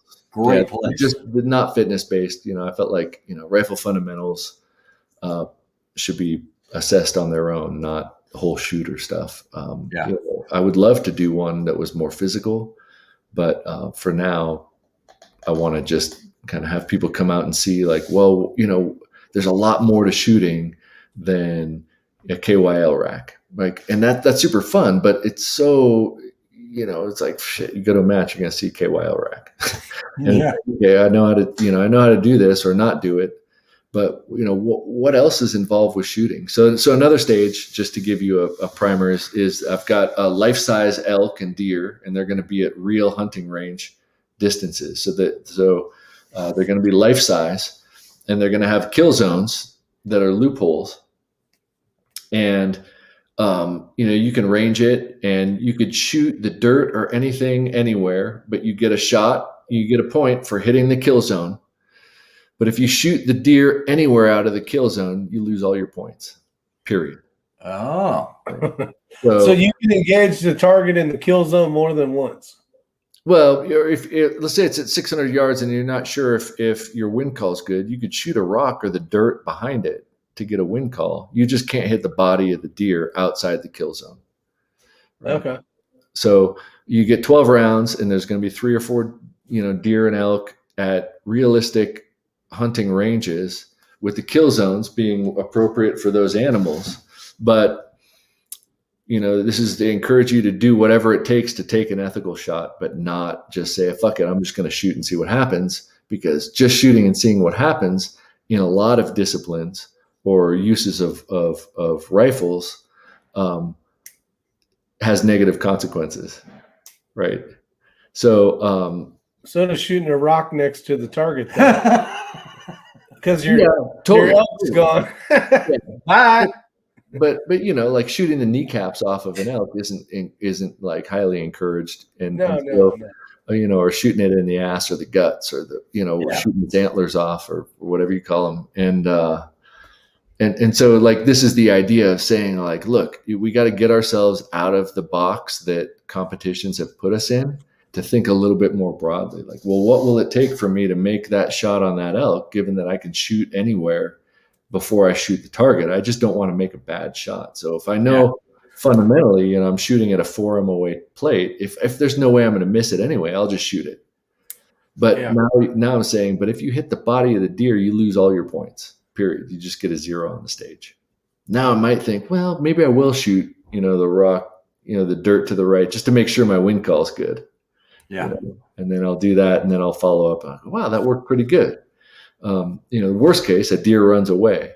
But, imagine if it were a hostage scenario and now you missed, the hostage taker, that has other consequences too, where, I don't think you're going to shoot the dirt for a wind call in that situation, but there's ways to get outside the box and think about, how do I make an effectively placed shot? And can I do it, where I'm not going to have these consequences? You got to start kind of deconstructing shooting stages and saying, well, what is it about this that makes it hard? Is it the stress of I've got to shoot this plate and not miss it? Or, a near miss? Well, if we're only shooting, if they say, okay, well, this 8-inch plate replicates the kill zone of an animal, awesome. If you miss it, you just miss the plate. But what that means on an animal is that you just shot it in the guts. Right? Yeah. The neck. But we don't even talk about that. It's just, fuck, you missed. But it's like, well, no, that miss was pretty bad, right? It has negative consequences. Yeah, you got a wounded elk running around now. Near miss is pretty bad for an elk, right? A near miss, in some other scenarios might not be so bad, but there are times and places that near misses should be discouraged. So how do you make sure that shot's really good? You take a shot somewhere else, or you get closer. And that's a third stage that I'm going to have. Is we're gonna start with the Kraft challenge, but I'm going to tell people to make their shooter brackets, right? And I'm going to allow people to bound on the target. So if it's a 2 MOA plate at 200 yards, but we start at 6, they're going to bound closer and closer and closer until it gets bigger than their bracket, so that they know they're going to shoot it and hit it. Right? So I'll say, okay, you have 6 minutes. Time starts now. If they mill it and they're like, fuck, I got to get closer, rock on, get closer. Like, that's a good idea to me. I'd rather get closer than miss. And so they're just going to run at the stupid target until they get in a range where it's within their bracket, and they could get 12 out of 12 impacts, but they're going to have to hustle. Whereas somebody who only has to go 100 yards because they have better fundamentals, they only have to go to 100 yards, they could get 12 impacts. But the knucklehead that's like, fuck it, I'm just going to shoot from here and get 7 out of 12, they're going to wish they got closer. Yeah. Or the guy that's run 600 yards up so he can hit the target. Yeah, he just smack it with his rifle. That's it. But I think that sometimes it's easy to forget that we have so many other things that we can do with our rifles than shoot silhouettes or shoot, the same thing. It's like, wow, there are all these scenarios, and we should probably get out there and actually do them. I think that is pretty exciting. So all the stages that we've got developed are based on, yes, you have to have good fundamentals, but you also have to know your capabilities and then problem solve. Like, if I can't make this shot 100%, there's got to be a way for me to increase my odds. What is it? And then I'm going to do that and show that works. And I think that's pretty cool, because rather than just missing and going home and saying, well, I hit 60% of my shots. Like, what? Like, I don't know. That's not teaching you a whole lot, right? That's not leaving you, like, you don't have like a lot of notes of like, wow, I learned a lot about my shooting. It's like, yeah, I fucking missed a lot. That was bullshit. I scared a lot of targets. Yeah. And it's like, well, God, but now you go and you're like, oh shit, I could get closer, or I could do this, or I could get a wind call in the dirt, or I could tell you, my dope's good, because I ranged it with my bullet and I was accurate, and whatever crazy scenarios like that we could come up with, we're going to do, because I think that, if we really enjoy going out and using our rifles for whatever it is, we should be thinking big picture, not, how do I, and it's not like competitions aren't fucking awesome. Like, I love Steel Safari. All the competition dynamics matches are awesome, but they've got that niche covered. And there's like, a million other niches that aren't covered, but nobody wants to cover them because they just want to do the same thing as, it's like, well, okay, but that's not my thing. You know, I'd rather test gear and test what's real and help shooters achieve whatever it is. I was hoping you were going to shoot that Sniper's Unknown, but I know that matches the same time. Well, since actually this is different. It's a different. That match is going to be held the weekend we're shooting the 3-gun, and Chris is going to try to fly down and get his feet wet in some of that. But in other news, so Chris was on Surviving Man.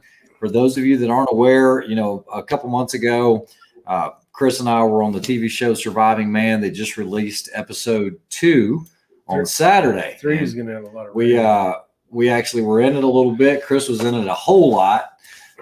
He was identifying as a I don't know how many people caught that, but anyway, it was funny. But I know the next release of episode 3 should have a lot of Chris and I in there. And then in other news, they're actually looking to do another TV show. And I think Chris and I will be in there, and it's going to be competition based. And what they're going to do is follow some of the competition shooters that were in Surviving Man in actual competition settings. So we're doing our thing. What do you think about that, Chris? I think it's going to be awesome. I think it's going to be really cool because it allows us to showcase the types of shooting that we like, and what goes into it. Because I think, the public probably doesn't understand how much work goes into learning how to shoot and maintain proficiency at a high level. You don't learn that in 3 months.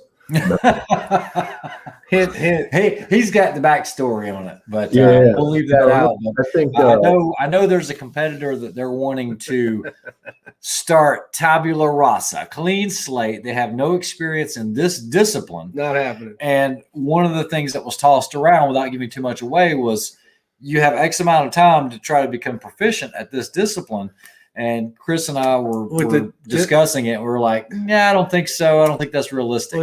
With 3 different disciplines. Because your name actually came up. We brought your name into it because it was like, this guy has never shot long range in his life until X amount of time ago. Yeah. He's devoted a lot of time and effort. And he's still, at this point, wouldn't be where what they're wanting this person to do is to win the event. And I'm like, that's not realistic.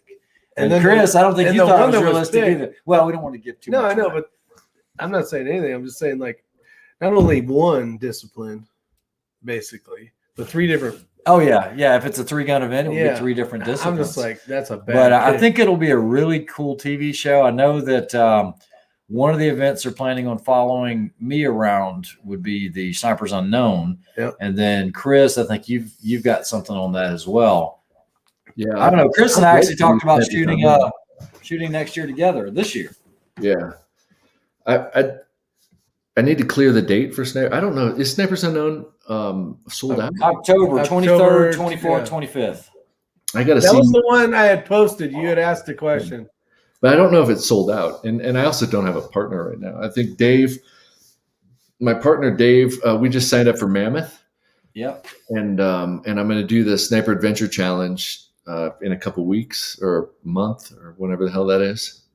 So those are the only matches I'm signed up for, is the NRL Hunter Finale in 2 weeks, and then the Sniper Adventure Challenge in September, and then Mammoth, whenever that is. I think it's in January.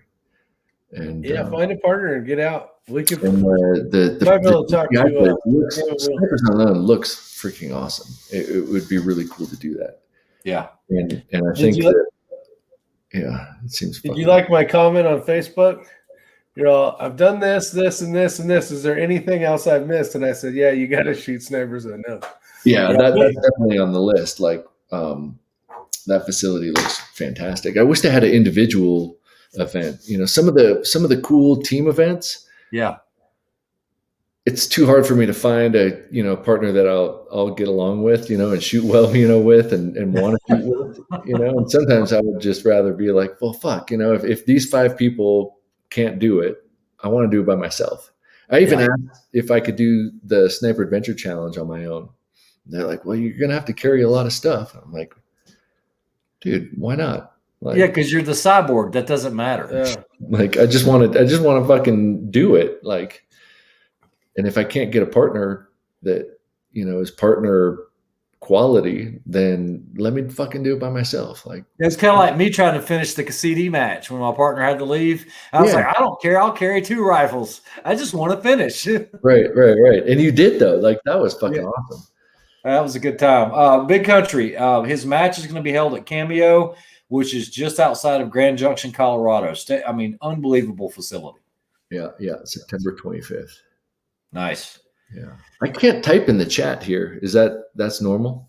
That's normal. Somebody asked about my Instagram and YouTube, and then I was going to try to respond to that about the match. Yeah. In the comment section, I'll drag it over and paste it. Or text it to me and I'll put it in. Just text it on your phone if you can. I've got it in the private chat. Okay. Now that's the one I posted earlier. I'll post it again. That one, Chris? Gun Around the Sun is in the Silver Fox is in the Silver house. Fox. He says he's still a winner. Nice. All right, so that link right there is for what, Rick? His YouTube channel? I don't know. You can see the episodes. The 2 episodes of Surviving Man are on that YouTube channel. Okay. Or they're on the X-Ring channel, right? No, I have not posted any of the episodes. Guys, the easiest thing to do is just go to survivingman.com, register, and then I don't even know if you have to register. I think you can view it on there. It's done through American Stories TV. But if you want to follow it, go over to Chris's channel. And if you haven't subscribed to his channel, it's a lot of great information. Yeah, Big Country posted his Instagram. It's The Kraft with a K. Yeah, like cheese. But yeah, man, there's so many cool matches. Like Travis Gibson had a match called the Iron Man, and I keep harassing him to bring it back with like a 3-gun style run and gun. Yeah, they always held those out west, and those went away.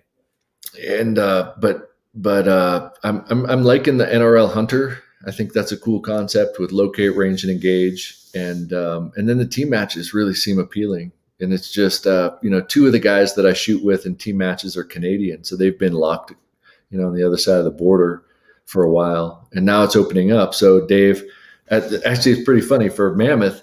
Dave messaged me about the team safari that morning, and he goes, "Have the dates cleared up?" And I said, "No, I haven't. I don't know what my schedule is like in October."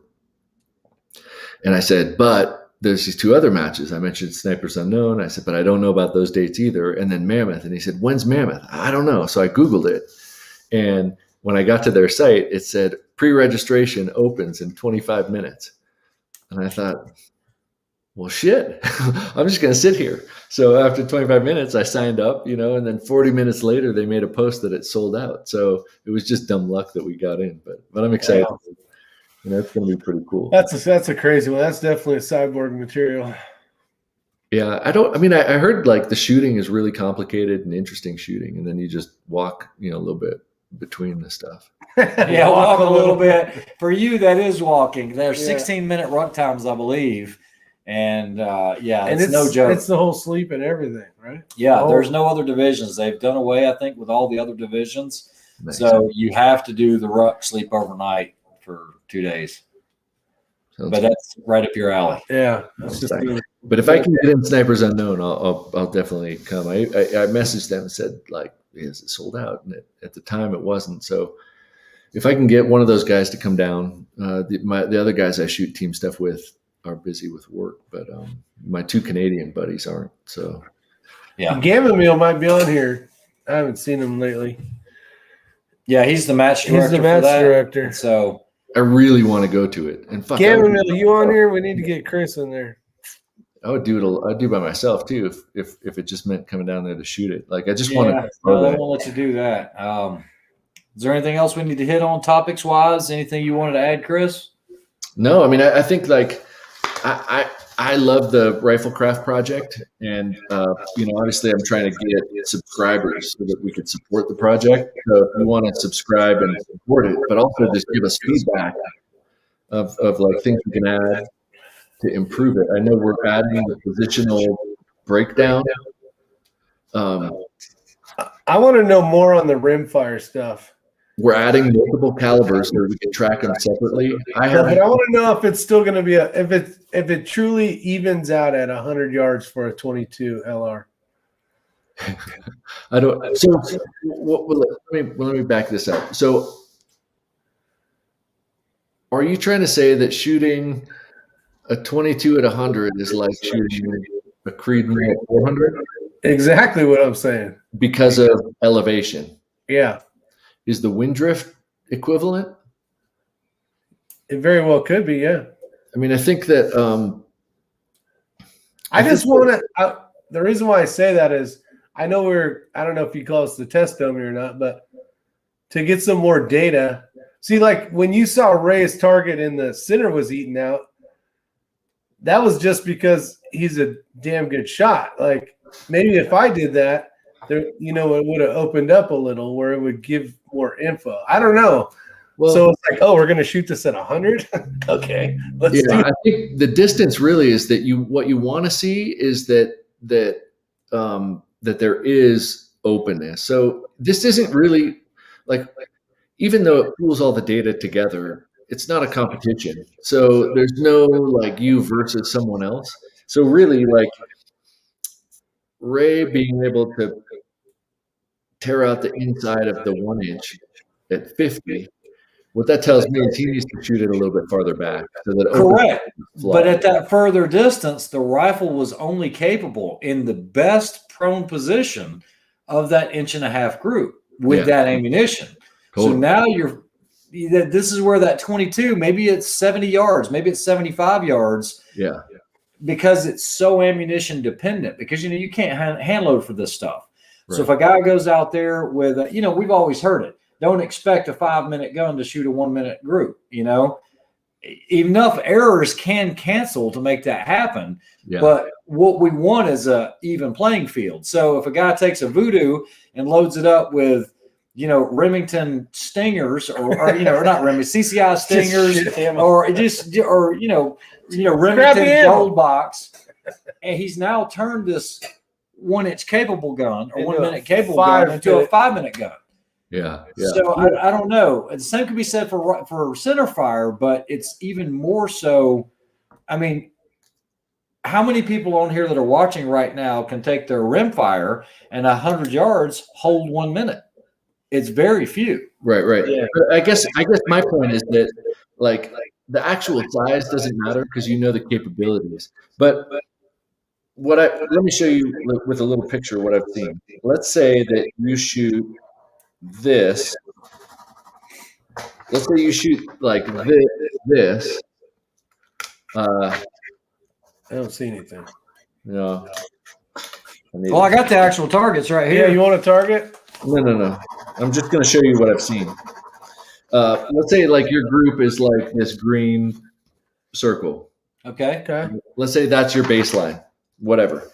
When we add stress, when you do the stress test, you'd think, okay, well, under stress, that group is gonna, go from this to this, right? Yeah. And it's probably not. It's probably going to do something weird. But you're right. Instead of just growing concentrically, it usually takes a weird direction, and that's because that's what I call the low-hanging fruit. Like you've got your fundamentals are pretty good, but you've got that one fundamental flaw that can creep in there, but you're able to keep it in check until your subconscious can't do that. When you're trying to go fast, you forget, and that one fundamental flaw starts sending rounds in a particular direction. And so you see these, like, you start to see either two groups or strings of shots in a particular direction. And then instead of training that way, because I don't think it's a good way to train all the time, I think that it'll identify a tendency that you need to identify and eliminate first. And then when you do that, I should have went down 2/10 is what I should have done. Yeah, so like this is Rick's target when he did it, and you got that one way up there in the 4, which he called that. He said, I pulled it, but you can see it's horizontal stringing. Mm-hmm. So he's doing something fundamentally where he's getting that left to right shift instead of that vertical from when he's zeroed here. Right.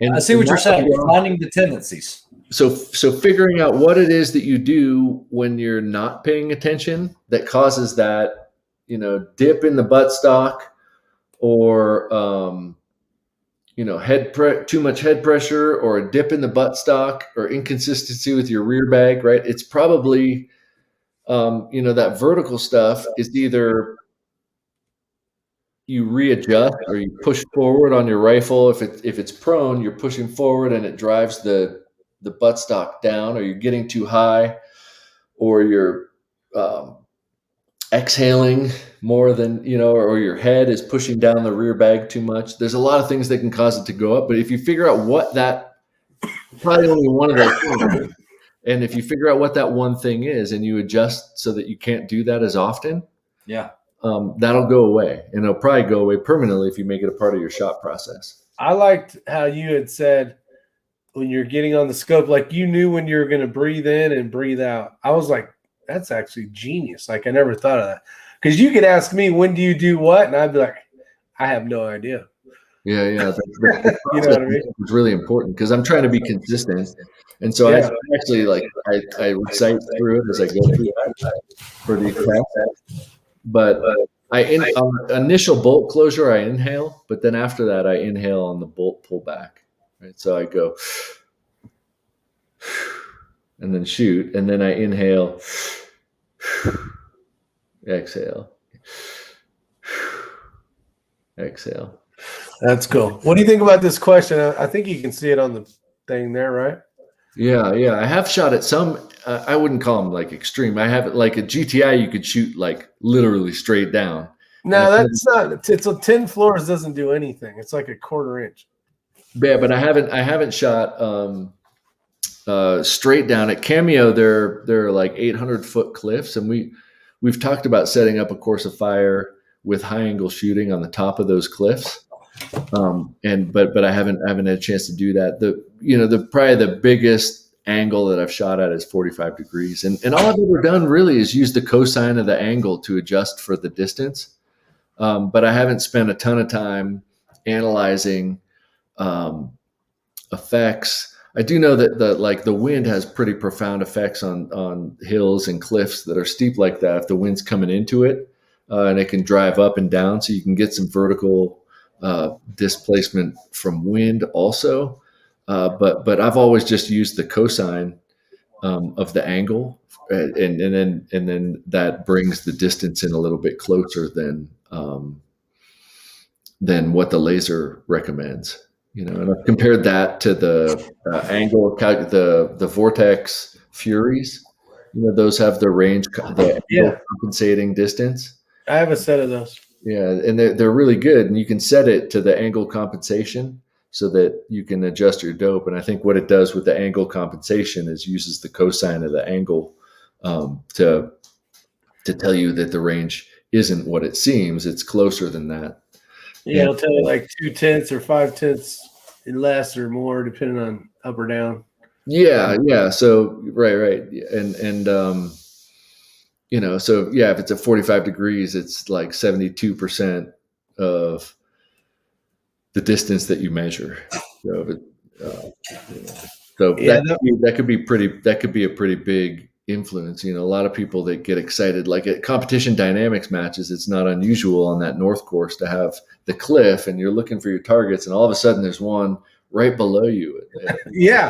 I missed that one. Actually, the last time Ray and I had shot that, we were partners, and I'm like, the ones I could find, I was shooting gas gun, and I'm like, I see the 600 yard and the thing. He's like, no, there's some right below.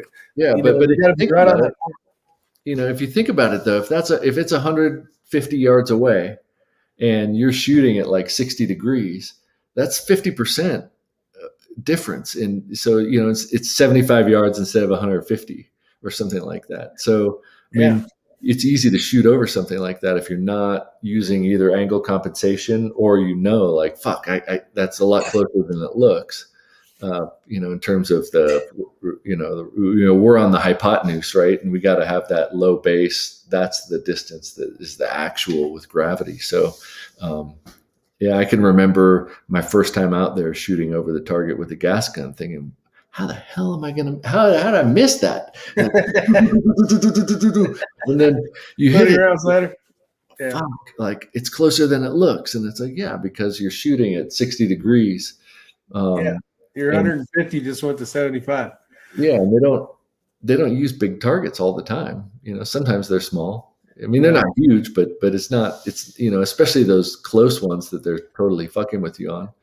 Yeah, and most of your matches are basically find in range kind of competitions. It seems like.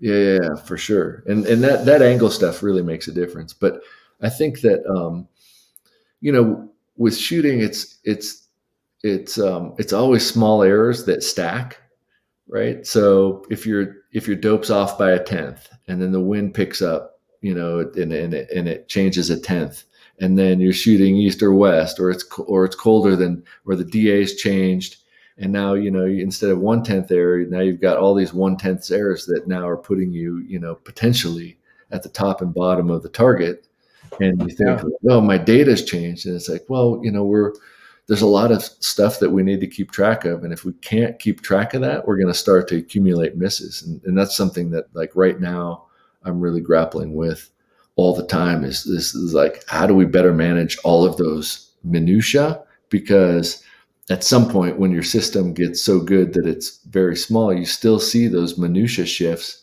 It's like, well, shit, I would have argued against it until I started to see some of those things happening, like powder burn rates at temperatures. Are you a big, like, we have the armbands, and then you basically have your range finding binos, right? Yeah. Are you kind of a backup here? Now, I know you said you were shooting at targets to figure out what your distances were. Yeah. For your primary, but like, say throughout the day, right? You spun it up, or you had a 0 on Friday, you're shooting Saturday, you already got your dope set in. You're not redoing that whole thing every morning, right? No. Because I've never seen it change more than 1/10. Like 10th, yeah. Okay. And then how much do you believe in your electronics? Well, that's a good question. I've been exploring that more and more. So, like, now I've kind of developed an inherent kind of mistrust in all the electronics because I want to go out and validate them. So I've been going out with a ballistics app, and then I've got my AI Kestrel and my Hornady Kestrel, and then a printout that I have from the Hornady website. And I'll go out and I'll compare all 4 side by side. And I'll say, like, which one can produce the best results. And then today, it might be the AI Kestrel, and this might be this. But it's never the same one, is it? Well, at first there were bigger swings. But what I noticed is what I mentioned, which was I had a lot of small variations that needed to be corrected. And those small variations were stacking to get some bigger results. So, I mean, but we're talking about like 2/10, 2 or 3/10. And in a competition context, that can matter, but other kind of context, that might not seem like very much. But at 1,000 yards, 900, 1,000 yards, I was seeing some issues between the different data management systems, and I just couldn't come to terms with it. I'd go out and I got my hard data, and I say, I know what the shot's going to be, but how come none of these line up perfect? Now, and so, like, what is it? And so I've been trying to get to that. So I do distrust the data, but I think it's because, I've been in the habit of chronographing and then shooting at 500 or 600 yards and adjusting my velocity, and then shooting at 1,000 and adjusting my BC. And I'm starting to rethink that process, because I think that, sometimes I might adjust the velocity when the velocity doesn't need adjusting. And I might adjust the BC when the BC doesn't need adjusting. What I might need to be adjusting is something different, like, the compass angle, or the temperature, the wind speed, or taking out wind 1 or taking out wind 2. Like, it might not be the one thing that I'm changing. And so now I'm trying to neutralize that and go back and shoot all those stupid tests again to see, like, okay, if I do change velocity, what do I see across the board? If I do change BC, what do I see across the board? And it's kind of cumbersome, but that's like literally what I've been working on the last couple of weeks, and I'll probably continue. Okay, so this is a question I don't think you'll ever hear. Has this been recent with issues with the Kestrels? Yeah, totally. Okay, the last few months. Now, I talk to a lot of people that shoot, especially on this live chat, right? I had some really weird, funky stuff going on with my Kestrel. I'm like, okay, I can't believe this thing. I can't trust it. Bought another one, just like, 2-as-1 kind of deal. And then I started talking to buddies, and there's a few on here right now watching. And I'm like, you know what?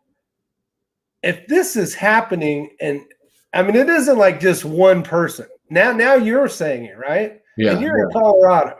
Totally. It's like, I haven't talked to you ever about this.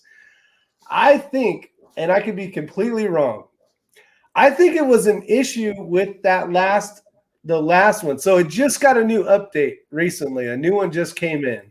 Mm-hmm. It's like maybe an Apple phone where they fix little bugs. Like you got to do the next update and it fixes a couple of bugs. Right. I swear to you, I did not have an issue previously, like meaning a while ago. Yeah, yeah. And then I hear a ton of issues, right? And then I downloaded the new one, and I haven't messed with it enough to find out yet because I just got the new updates. Yeah, I mean, it's come into my attention more and more the last few months, but mostly because I'm testing stuff that, my margin of error is pretty small. And I'll say like, wow, this was a 10th low and this was a 10th high, and it's not my shooting because I can shoot consistently. You know what you can do. And I'll go back and forth between these tests to make sure like, well, shit, maybe, whatever. And it's definitely a data thing. And it could be an update. I just usually I default back to what am I doing wrong? I guess I've been married too long, but what did I do again? but then it's like, okay, well, what about these systems? Is it if you put, they say like garbage in, garbage out. Yeah. When I do update one variable versus another based on things that I'm seeing, like what are the unknown variables that could also be doing it? And I was just like, well, fuck it. It's just velocity and BC. But there are some other fine tuning parts to that data. And I think that, sometimes what I'm seeing is a stacking of them, but for sure the Kestrel's like, I've been frustrated going out and, taking a shot based on what the Kestrel says and having it be, high or low. Go check my zero, it's good. Check my environmentals, they're good. Go back, it's high or low. So I change my velocity or my BC, then it matches. And then the next day I go back out and it's high or low. And it's like, I'm going to different places to do that so that it's not always on the same range. And that's why I felt like it was an issue. It's not with the gun, but it's with the calculating, the different, I'm shooting on different ranges, all at pretty long ranges. And, I'm able to walk them out to make sure the data is good. And then it gets out and it starts acting weird. And how come, from one location to the next, some of that's changing. But if I look back at my paper data, it's consistent. And it's all within a 10th. Yeah, I mean, it might be. So what I did was and this is on the 22 rimfire side of it. So I got people like Dick Hedges, which is out there right now in the live. He's in Florida. He sent me data. Everything is within a 10th. This is different ammo. Same style, same exact style rifle, and it's kind of just getting all these different locations to bring data together. Then there's yardages. And what they're shooting, say it's 3.2 mils, what am I shooting in North Carolina? They're all like super close. So like this whole, the environmental thing, right? Your temperatures, humidity, all that stuff. It's not as crazy. I think when we went from here to Wyoming, I think it was a 10th off, and that's going to 5,000 elevation. And we're at like 21, 23, so it's not like stupid crazy, but I'm just like, I've been fighting this whole, so Fury makes, or Vortex makes the Fury 5000 ABs. It sounded like you had a set. Do you have a set of those? I have the ones that don't connect to the Kestrel, but they're still Fury 5000s. Okay. Well, inside of the AB one, you can do 3 profiles, and basically it's almost set up where you don't need a Kestrel, but I've been doing a lot of testing with it because I'm trying to build this video so everybody can understand whether they want to try it or not. And but my Kestrel's been screwing up, so I don't want to do the video because I want perfect information. You know what I mean? I'm doing it with the Kestrel linked, without the Kestrel linked, where it's just because it takes the temperature and everything. You know, it basically could do almost everything that a Kestrel can do. Right. I think that's cool. And Colin up in Laramie, he has one of those watches that's linked to his system, and he said that he doesn't run data cards anymore. He just hits his watch and shoots. Yeah, he showed me that at the last match. I was like, that's pretty awesome. Actually, it's the Garmin. What's that new model? Ballistic or something it's called. But yeah, it's pretty cool because he'll range it and then he'll hit his button to the next target, do that, and then he's got everything right here. Right, it's a really cool system. If it works. Yeah, it's pretty expensive to test though. So, but I've been at big matches and I've seen, the very, very best shooters on range day or even after day one of shooting, go back to the sight-in range and say like, my shit's 3/10 off. Like, what the hell? Coming from other parts of the country. So they don't talk about it very much. And I'm not shy about saying like, I've seen all this weird stuff. But you see it there, and it happens to everybody, especially when they travel across the country or go to a new place, which to me suggests that there's some fine tuning that needs to happen with the inputs. But if you come from North Carolina to Wyoming and you're only a 10th off, like that sounds fucking awesome. Like, a 10th, I can't. It wasn't even bad. I didn't even mess with my 0. I just basically held a 10th less. You know what I mean? Mm-hmm. For each totally. I mean, I feel like I want to test stuff once my shooting gets good enough where I can actually outshoot that variable, and I can't outshoot a 10th, But if it goes up a 10th and then down a 10th, I'll see that, because we're talking like 2/10, 3/10, like those kind of shifts I can see. But I can't shoot a group that's a 10th. For sure. Pretty good for me, but once you start seeing those shifts that break that 2/10 shift, I can see, especially paper at 100. So because there'll be a gap between the bullet holes. The nice little clover just went to heck in a handbasket. Yeah, so like those things I can see on paper, but and then at distance, I always working on wind, and that's something that I'm getting, better at. But those variabilities going in and then trying to go, expecting it to travel to somewhere else, I'm finding that, it's not enough to just adjust velocity and BC at your home. You have to know which one you actually need to adjust, right? And what's the answer to that? Well, the one that carries over to the most places, but I don't know the answer. But I'm actively exploring it right now. And I would love to get the guy from Applied Ballistics. I know there's a few of them that actually, that designed it, built it kind of deal, and get them on here and like really like ask some tough questions that everybody would love to know. Yeah. Because it's reading their books, like it sounds so straightforward, but in reality, like, as much as I distrust my Kestrel, I'll distrust my magnetospeed. And then it's like, well, shit, it's giving me a variable that I can rely on. But now that is different than what I'm seeing downrange, and what can account for that? But, you'd be surprised how much you can swing velocity or BC, or even just the angle of fire and even hot ammo, or, it's hot outside. Yeah.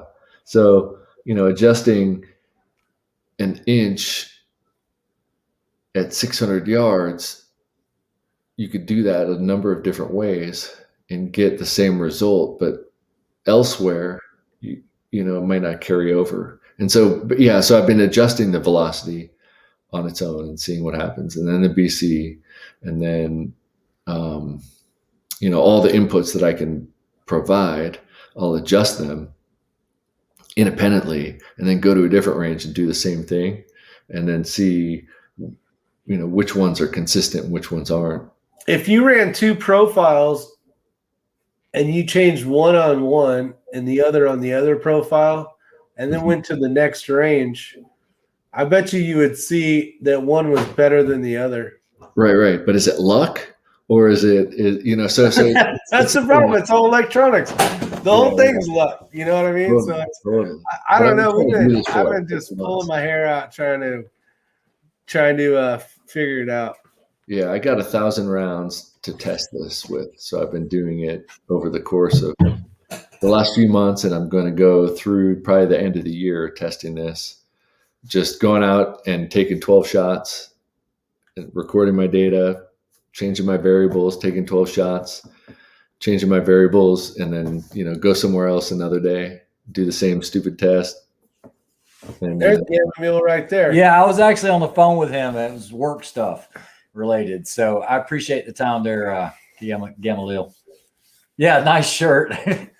So Big Country asks, where can we find info on Chris's match? That is a good question. I posted, there's a practice score link on Facebook. It's on the Precision Shooters of Western Colorado. They're the hosts for it.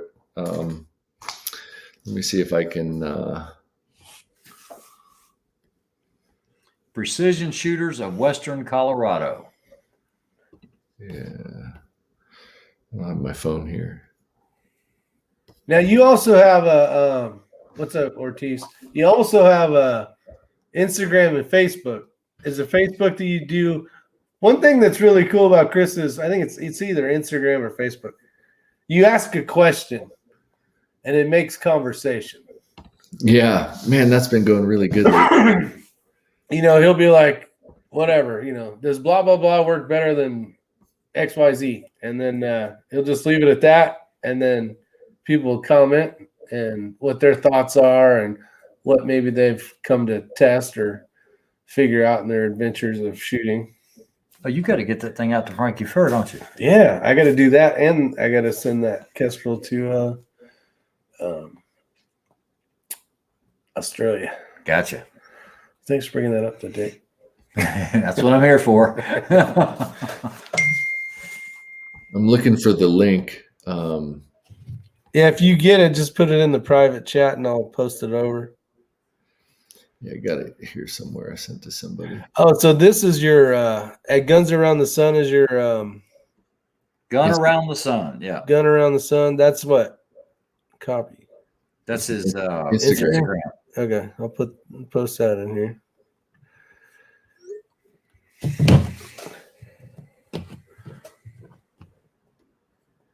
And where's the other one at? Oops. Ding. Speaking of learning, Rick got to learn something today. What did you learn today? Oh, you can tell. Go ahead. So, is Chris frozen up or just on? No, I'm looking for this. He was just sitting real Cyborg, still he was charging. Yeah, he was charging. So Rick's never been around, machine guns, belt feds, or anything like that. Little sub guns and stuff. Yeah, but never got to play around with it. So today we're working on M60. Thanks, Eddie Bob. I was like, you know what? This would be a good time for you to learn about the M60. So we went through every piece, part, and component. And then next time we go in, we're going to be playing with the 240 Lima. Lima, yeah. And let him understand how that thing works and all that. So cool stuff. Heck yeah. Still I got most of it now. All right. Anything else? 2 hours goes by fast. Wow. No, I think it was fun. I appreciate the information.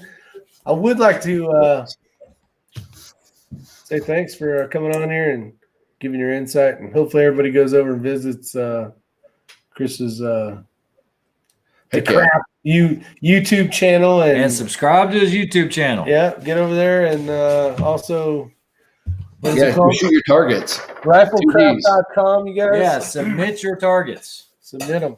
Log them. Keep track. I think it's good. You got to track your fundamentals because anything else you want to do, that's what it rests on. Yeah. All righty. Oh, show. All right. Thanks for having me. It was fun. We should do it more often. Yeah, we'll get you on here some more. We're gonna shut down the broadcast, but you'll still be on here. So just Okay. hold on a sec. Hey, guess who just texted me, Chris? Who? Snipe Dust. Oh, sweet. Adamar. Yep. Sure Oh, enough. yeah. I was trying to leave his name off of it, but All right, everybody, you have a safe Yeah. night. Thanks for showing up. Redacted. Redacted. All right, take Man, care. that dude is badass. That guy was so cool to us. yes, he